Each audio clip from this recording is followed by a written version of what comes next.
Today we continue our 48 hours here in Istanbul. In the first 24 hours we went and explored the northern region on the European side of Istanbul. I feel like I'm in a castle of some sort. You can feel the fridge shaking. So we have our sandwiches and our pickle juice. Wow! If coming to Turkey, do that. So today we're going to go down towards the south side and explore all that the southern region of the European part of Istanbul has to offer. But we started our day with a delicious Turkish breakfast. So they've given us some white cheese, some grated cheese, some herb cheese, tomato, cucumber, olives, an egg. This is like a cheesy thing with tomato and green peppers, I would think. There's jam, there's Nutella, there's butter, there's bread, and looks delicious. So apparently a Turkish breakfast is not complete without cheese and olives, so we've done it this morning the right way. But right now we are in Taksim Square and we're going to catch a train to the southern side. Now the metro system does not look complicated over here, but trying to get a card and using it does seem a little bit more complicated. We've been trying to use it yesterday, but we did not come right. So this metro rail is actually underground. Alright, where do we go there? Access to train. There's a T1. According to the map online, we're trying to get to Sultanahmet and we need to take the T1 train. From what I've heard, we do need a ticket. So we first got to figure out where we can get the ticket and if they can give it to us. Because I saw a tourist yesterday trying to get one and he could not. The thing is, everything is in Turkish here and people don't really speak English, so trying to find our way around isn't that easy. No, it's proving a little bit more complicated, hey? Oh, there's a ticket station. Oh my gosh, everything's in Turkish. İstanbul kartı. Can we change the language? I have no idea what I'm doing. Is there nobody that can help us? Do you know where we can get a card for the train? It gives a card? Yes. Thank you. Only 50 lira. 25 Istanbul card. 25 Sharjah. Okay. And to go to Sultanahmet, fine? Kabataş, change tramway. Okay, thank you. And he says we're going to have to change trains along the line, so we'll just have to figure that out as we go. I don't know why we do this to ourselves. It always feels like a mission. But in true Buddymoon style, we have to try and take the public transport. İstanbul kart satın alabilirsiniz. What does adet mean? Hold on. Google Translate. Google Translate is going to be our friend today. Money, peace. Do you think I go for pieces or money? Bu menüden İstanbul kart satın alabilirsiniz.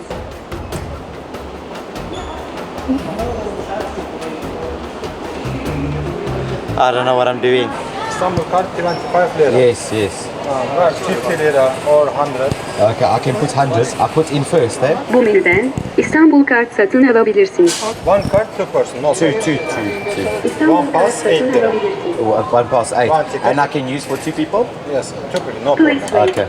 Credit finish, another again charge, no problem. Okay. Okay. Teşekkürler. He made it seem so simple. Finally. Go. We finally got a guy to help us and we got a car to get onto the train. Made it. I hope this train's taking us to the right place. Me too. I have no idea what we're doing. I think we're just going along with the flow. Yeah, they told us to climb onto this train, so we're just climbing onto it and we hope it's going to go to the right station because we need to go to Sultanahmet. So we're currently on this one, The yellow one. on the yellow line. We need to get onto this blue line that goes all the way down and get off here. Let's hope we get that right. Changing trains might be a mission as well. Alright, we've climbed off the yellow lane and now to go on the blue lane. No idea where we're going. We're just following the crowd. Yeah, and we're right in front, so what crowd are we following? Here's the T1.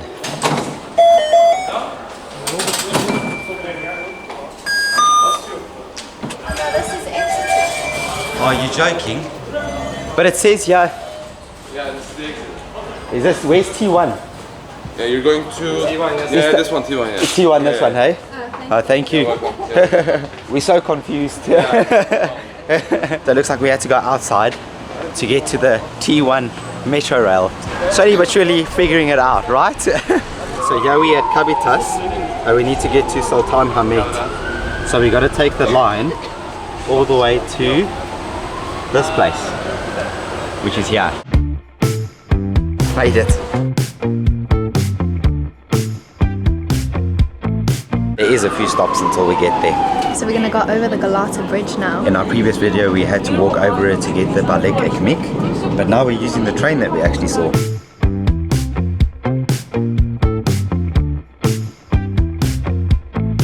Alright, we've made it. Now the reason we have come to the southern part of Istanbul is because this was a prominent area of where the Sultan of the Ottoman era reigned for about 500 years before Turkiye gained its independence in 1923.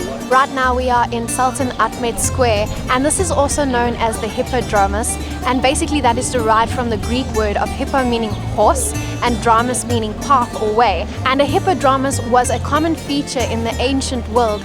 Basically this was a sporting and social area where a lot of horse racing and chariot racing took place. So right now I'm busy walking on a paved road here in the Sultanahmet Square, and I can imagine so many horses and carts were busy roaming around over here 600 years ago, and to think that I'm walking right on it, it's pretty cool.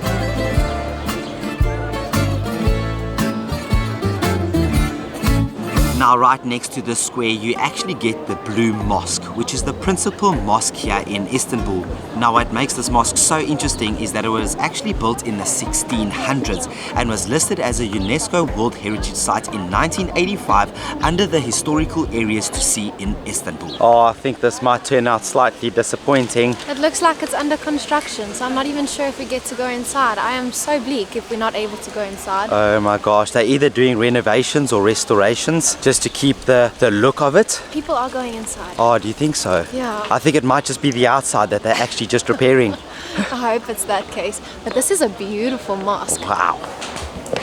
Thank you. So they've given us a scarf to go over my head, and I'm glad that I've actually worn a long skirt because you cannot wear short skirts or shorts inside the mosque. I myself do have a t-shirt, and it seems like they are allowing the men to wear pants over here as long as it does cover your knees. So we've just walked into the mosque, and it looks like it's still under construction underneath here or under renovations, as I saw a sign that said that the dome restoration has been completed. So the only thing we're actually able to see in here is the blue dome right on top, which is absolutely beautiful. And there's also some people here that are also praying. So I think a lot of people that are coming in here are coming for prayers, as I can only see a few tourists around us. It's really such a shame that we've come here while they're restoring this mosque, as I can believe that beforehand it must have been so beautiful. Inside apparently there are hand-painted blue tiles, and you can kind of get a little glimpse of those while we're walking around here. So next to the Blue Mosque is Hagia Sophia, and this was the principal mosque until the Blue Mosque was built. But interesting enough is that this mosque was actually built in the 5th century as a Christian cathedral, and it was only converted into a mosque in 1453. So before coming to Istanbul, we've actually been to Thailand and to Philippines before. But Istanbul is the first place where we're actually seeing so many tourists. Usually in the other places it just kind of felt like we were there alone. But over here, we actually have to stand in queues to get into places sometimes. I think coming around about this time, it is 4 o'clock now, is a wrong idea. So if I need to come here, come early. I know what it looks like behind me. I'm too short to be able to see. So this mosque is not actually a functional mosque, meaning like people don't actually come here to pray. It was actually closed in 1931 as a mosque and reopened in 1935 as a museum, and has since been a top tourist destination for people to come and visit. Now because this is actually a mosque, all of the mosques here in Istanbul have actually got no entrance. So everything is completely free to go and see. So here at the Hagia Sophia, they don't actually give you a headscarf for free. You have to pay 30 lira for it. But luckily we brought a little towel that I can put over my head now. Now the Blue Mosque allowed me with my knees showing slightly, but this mosque is not. So I've had to buy one of these for 30 Turkish lira, and basically it's a raincoat. Look at it. At least I have a nightgown now, right? Looking fresh, baby, looking fresh. And me with my towel as my headscarf. I think when we go to the Bazaar, I'm definitely going to look for a proper headscarf. This thing's definitely not working. Look. I have to like walk holding it like a girl just so that it covers. Now once again we have to take off our shoes. But they actually have these cute little lockers to store our shoes in. Oh, it's smelly. It smells like shoes. So our shoes are in block B, number 53. We're telling this to the camera in case you forget. We can revert back to this footage. Otherwise we're going to be walking around barefoot. Oh wow. Wow, oh my word. Gee, this is massive. This is what I was picturing that the Blue Mosque would look like, but this is amazing. There's all these like little lights, and I think these tiles must also be hand painted, but I'm not too sure on that. But there's so many, it's so stunning. Look at all this detail.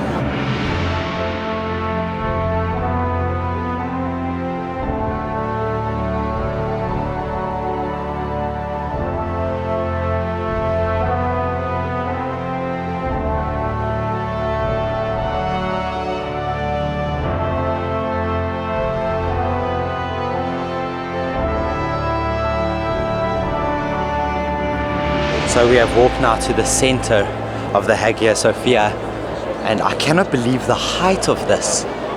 Wow, it is huge. I mean, the gold on the black inside here with all the lights, it's probably the most beautiful mosque that I've ever seen, to be honest. And to think that this was built in the 5th century. That's just My goodness. unbelievable. I don't think a camera can ever do such places justice. You just have to come here for yourself to see it. There's so much detail, and I'm sure that it's all hand painted as well. You can see on the dome that some of the painting has actually fallen off due to age. So I don't know exactly when they did paint these domes, but for it to weather like that, I think it has been a while. Now, before I became a full-time content creator, I was actually in construction as a quantity surveyor. Now, the reason I enjoy places like this is because of the architecture. Mosques are absolutely beautiful and they are always timeless. Now, the Hagia Sophia is considered to be the epitome of Byzantine architecture and is said to have changed the history of architecture, and that is because it is the first to employ a fully pendative dome, which is right above me.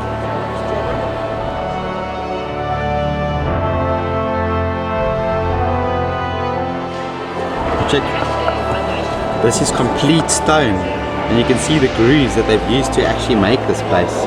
Check the stone that they've created over there, the ridges. It's fascinating to see how much detail is actually in this place. There's actually so many people here that I've lost Leanne. I know she's wearing like a grey towel over her head, but I can't see her. And I can't exactly shout her name. I think she's maybe gone to the front. Doesn't look like it. How much you wanna bet she's looking for me too? That's how big this mosque is. You can't even find your other half. I'm right here. Oh, there you are. I've been looking for you. My gosh, I've been looking for you the whole time. I've been looking for you. I just said this mosque is so huge that you can't even find your other half. You actually gave me a fright coming right behind me. My gosh. How pretty is it? It's got like little bits of sunlight. I saw that. Over there. And then the stained glass windows on this side are absolutely gorgeous as well. All right, our shoes. Where's B? That's C. There's B. B, 53, 53. Yes, shoes are there. So we are now walking in the right places of Istanbul, as you are here by the Bazaar. Whew. And it's a bit crazy already. What's really going? Is that what he said in Turkish? No, but you almost like knocked over his Turkish tea.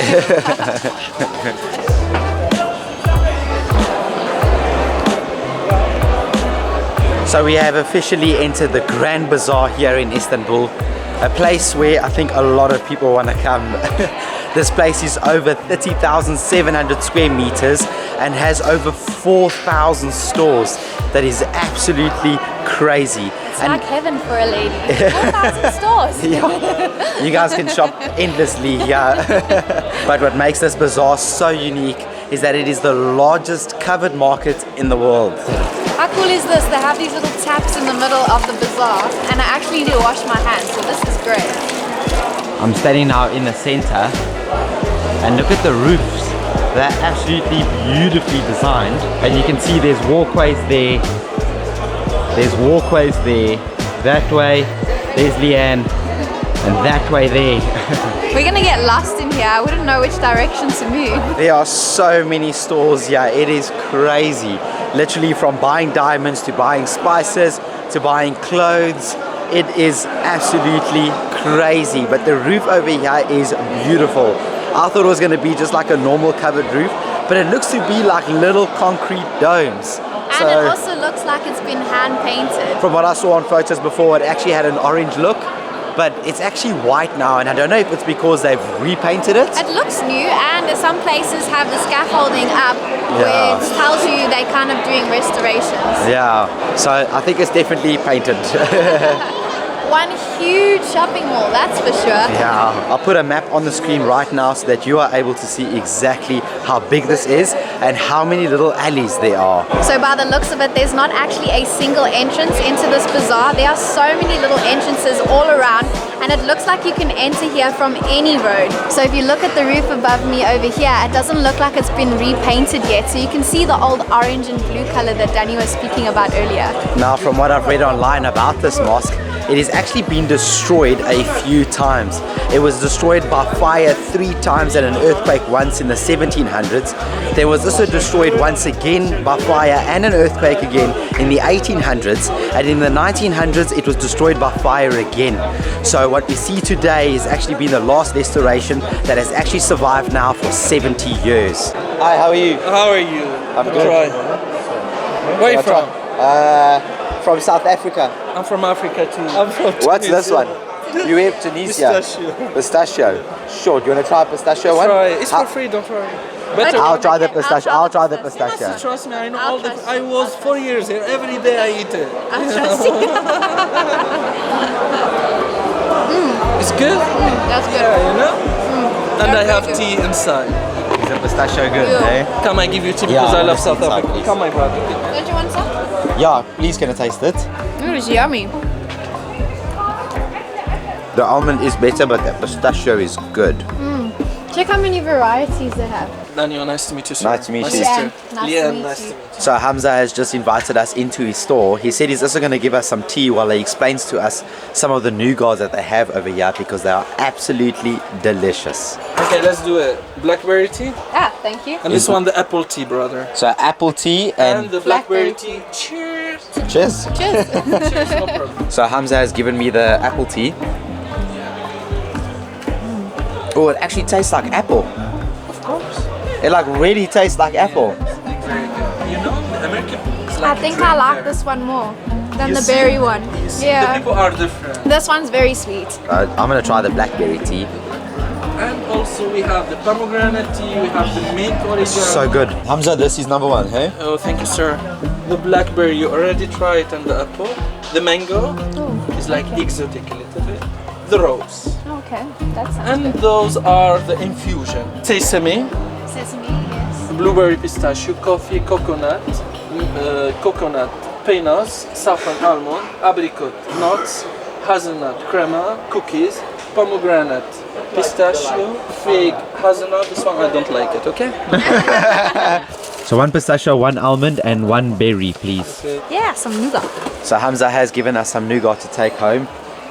So I cannot wait to taste this. Thank you Hamza My for name giving is us. Hamza, like he tell you. I'm here in Terziler Sokak, the couple church, Grand Bazaar number 16, and the name is by Captain. Okay, So if you're looking for good Turkish delight, come look for Hamza. I'm here. We have definitely now gotten a full nougat experience and a full tea experience here in the bazaar. All our senses are being used in this bazaar. From smell to all the things you see, the noises that you hear. It's My just feet that I saw. yeah. From walking around Istanbul, but over here it's just a sensory overload. Absolutely love these Turkish lights. They are so, so pretty. How cute is this little bag? It almost looks like a Turkish carpet that has been made into a bag, but they have so many different types. What is he making? It looks like he's making silk. So he's taking the silk off the cocoon and now he's gonna twirl it around. This is really cool. I've never seen this being done before. So while he's twirling it, he's actually getting a single string over here out of the cocoons that are inside here that looks to be boiled. That's like the end product. How cool is that? So we've just got on the carpet, man. He's grabbed us and now he wants to show us some carpets as we were looking at the silk. I think he has got more stores or quite a few stores here in the market. So here he is actually by these pictures. You can see there's a picture of him right there. And he apparently makes all these carpets. Wow, it's beautiful. He's just trying to show us all of these carpets. Iran carpet? Yeah, Iran carpet. Okay. Iran. What's the difference between an Iran carpet and a Turkish carpet? Turkish carpet, they very good. Iran carpet, they very good.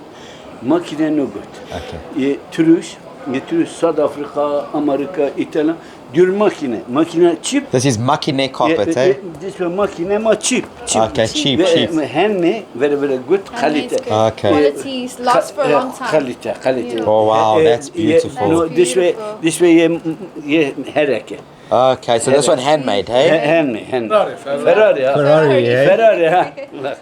So this is the Ferrari of carpet, eh? That's beautiful.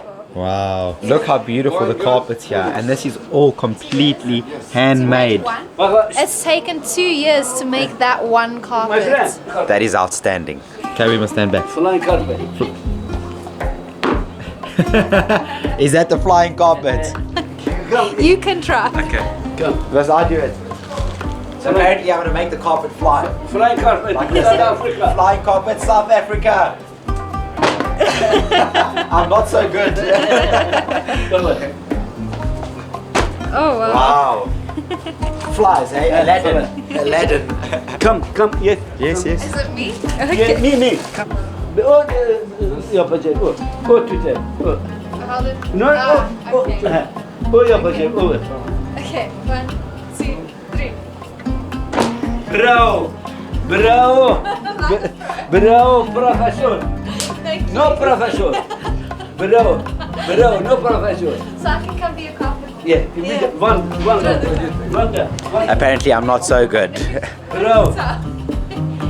1, 2, 3. Bravo. So she can make carpets now, Yeah, eh? bravo. Yeah, name müdür carpetman. Madur carpetman. Müdür carpetman. Bak bakayım. Thank you so much. Okay. Lovely to meet you. Okay, my friend. Allah. Thank you, carpet man. This is the carpet man's place. Müdür carpetman. Thank you. Well, that was spontaneous, and he was such a sweet guy. And apparently, I can be a professional carpet thrower. Yeah, so if YouTube doesn't work out for me, you can find me here. Yeah, you might have a new profession, eh? We were literally just walking. He saw it with the camera and he's just like, well, come here, I've got things to show you. He took us into a store, started throwing carpets, saying that China carpets are not good. But he had was such really a good sweet. soul. He Yeah, was he such was a so nice sweet. guy. That's what I love about traveling, is meeting people like him. So we've just come here to Seven Hills restaurant during sunset, where you can actually feed seagulls. Check this. How cool is that? It's super scary, actually.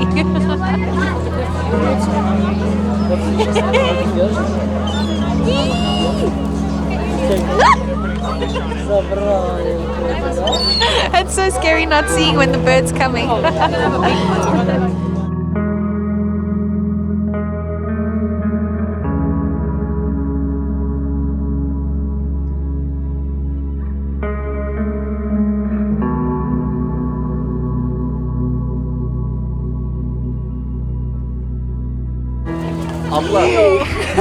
Whoa,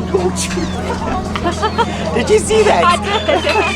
That is crazy.